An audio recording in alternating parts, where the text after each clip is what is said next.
आज हम आपको दिखाएंगे सुनाएंगे गंगावतरण के पौराणिक मिथक की कहानी। कहानी तब की है जब सारा संसार 3 लोकों में बटा और बसा हुआ था। स्वर्गलोक, भूलोक और पाताल लोक।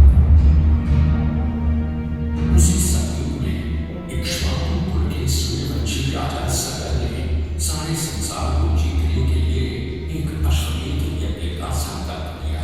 सुने सुने सुने सब सुने, या जिन्हें पूजित धवल अश्व जहाँ भी जाएगा वो भूमि राजा सगर की मानी जाएगी। यदि किसी ने इस अश्व को रोका या पकड़ा तो उसे सगर के 7,000 पुत्रों और उनकी लक्षाधिक सेना का सामना करना पड़ेगा। सुने सुने सुने। भूलोक में सगर का अश्व अजेय अपराजेय बढ़ता जा रहा था और स्वर्गलोक में बढ़ती जा रही थी देवेंद्र इंद्र की दुविधा। उन्हें लगा कि अगर सगर का प्रभाव बढ़ता रहा तो उनका इंद्रासन भी मिल सकता था। डर कर वो अश्व को रोकने की युक्ति लगाने लगे।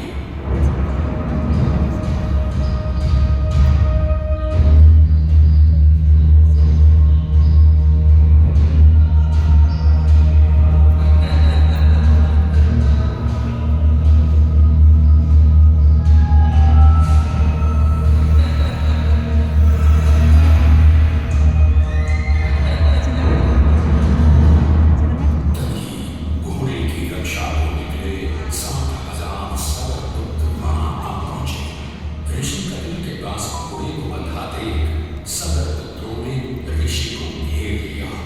आपकी ढोंगी छत्ती, हमारा अश्व चुराकर साधना का नाटक कर रहा है कपटी सन्यासी। अपना अश्व तो हम ऐसे ही ले सकते हैं, किंतु अश्वमेध का अश्व बांधने वाले को दंड देना हमारा धर्म है। आंखें खोल। वातान कुमारों, यदि कपिल ऋषि ने खोल दिया तो तपस्वी लोग से तुम सब हो जाओगे विनाश। सूर्य के वंशजों को आग से डराना है मूर्ख। अगर तूने तुरंत आंख न खोली तो अभी तेरा लंबी सर तेरे धड़ से अलग करता हूँ, घोड़ा चोर।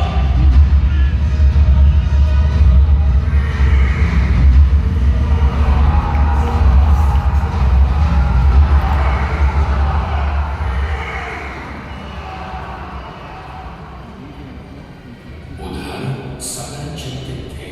न अश्व का कुछ पता था, न ही उनके 60,000 पुत्रों का कोई समाचार। पिता की चिंता देखकर उनका प्रिय पुत्र अंशुमन भाइयों को ढूंढने चल पड़ा।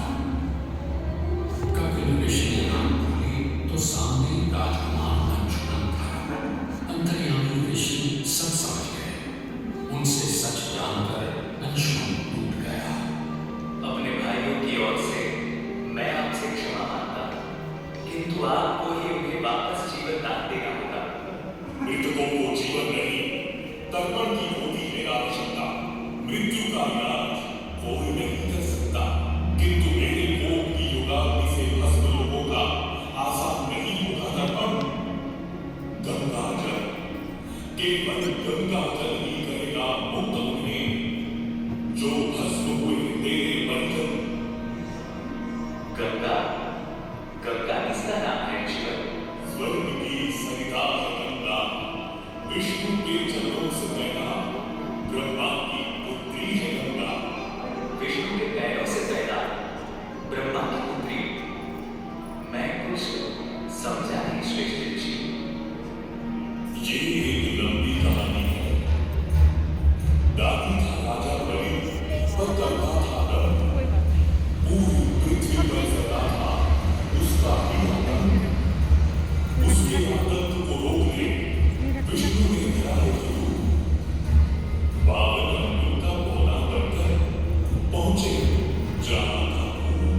तू चल चला।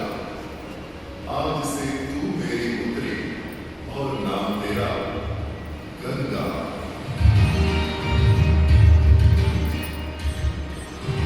पुत्री पाकर ब्रह्मा बड़े प्रसन्न थे। तभी स्वर्ग में आना हुआ ऋषि दुर्वासा का। बेचारी बालिका गंगा, उसे कहाँ पता था दुर्वासा का क्रोधी स्वभाव। चंचला गंगा, यदि तुझे स्वर्ग में भंग करना है ऋषि दुर्वासा का राज, तो तू भूलोक में जा, वही पतित पृथ्वी है अब तेरा स्थान। क्षमा क्षमा ऋषियों, गंगा है प्रभु, कैसे झेल पाएगी वो आपका श्राप और क्रोध। भूलोक तो इसे जाना पड़ेगा, किंतु ना आज ना भी। जब इसका बुलावा आएगा तब जान जाएंगे सभी। और फिर वापस कब आएगी मेरी बेटी? पृथ्वीवासियों को अपने जल से धोते धोते जब यह स्वयं दूषित प्रदूषित हो जाएगी, तब गंगा धरती पर और न रहने पाएगी और वहां से लुप्त हो वापस स्वर्ग आ जाएगी।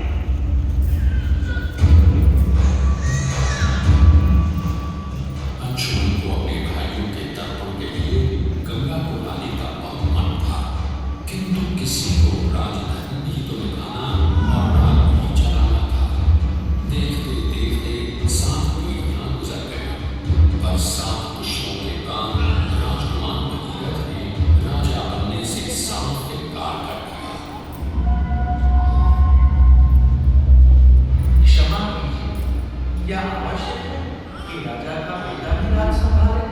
मैं पहले तपस्या करके ब्रह्मा से गंगा को बांध कर पृथ्वी पर लाऊंगा और उसके पावन पवित्र जल से अपने 60,000 पूर्वजों का तर्पण करूंगा। भगीरथ दूर एक जंगल में समाधि लगाकर बैठ गए और ब्रह्मा का आह्वान करने लगे।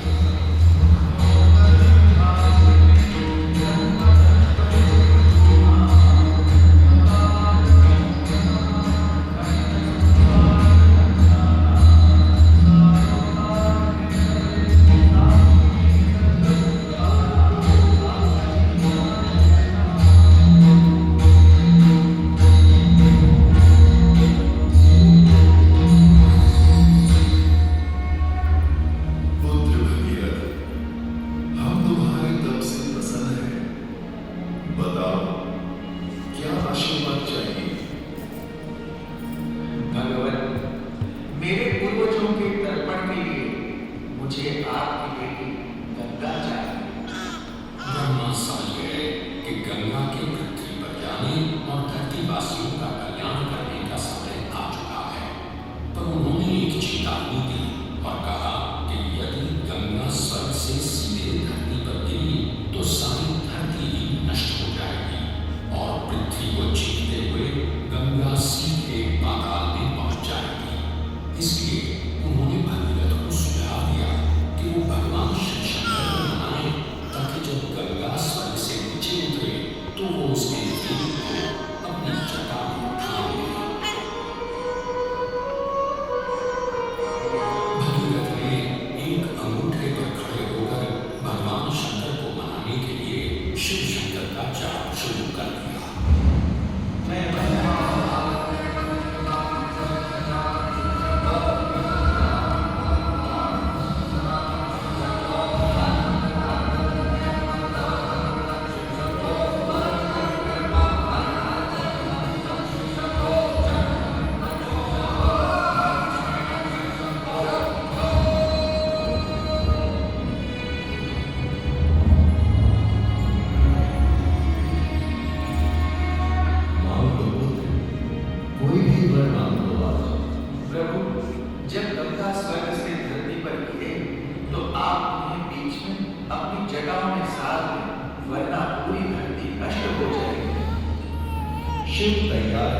भोलेनाथ ने कहा कि गंगा उनकी जटाओं में ही भटक रही थी, पर फिर मुस्कुराते हुए उन्होंने गंगा को अपनी जटाओं से मुक्त कर दिया।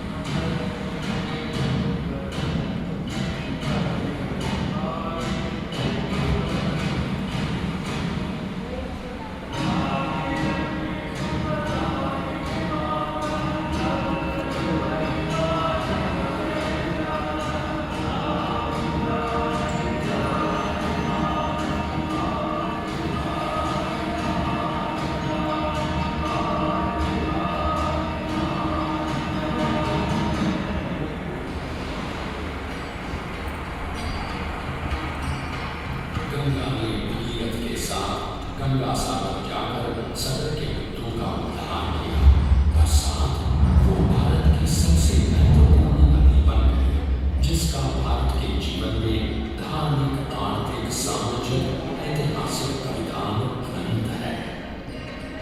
गंगा के 2500 किलोमीटर के सफर के बीचों बीच बसा है बनारस। यहाँ आकर गंगा की दिशा भूलकर उत्तर वाहिनी हो जाती है, पर अक्सर पाठ बदलने वाली गंगा ने आज तक कभी बनारस का दामन नहीं छोड़ा है। यहाँ गंगा पर युगों से बनते, संवरते, बदलते घाटों की छटा बनारस को एक अलग ही रंगत देती है।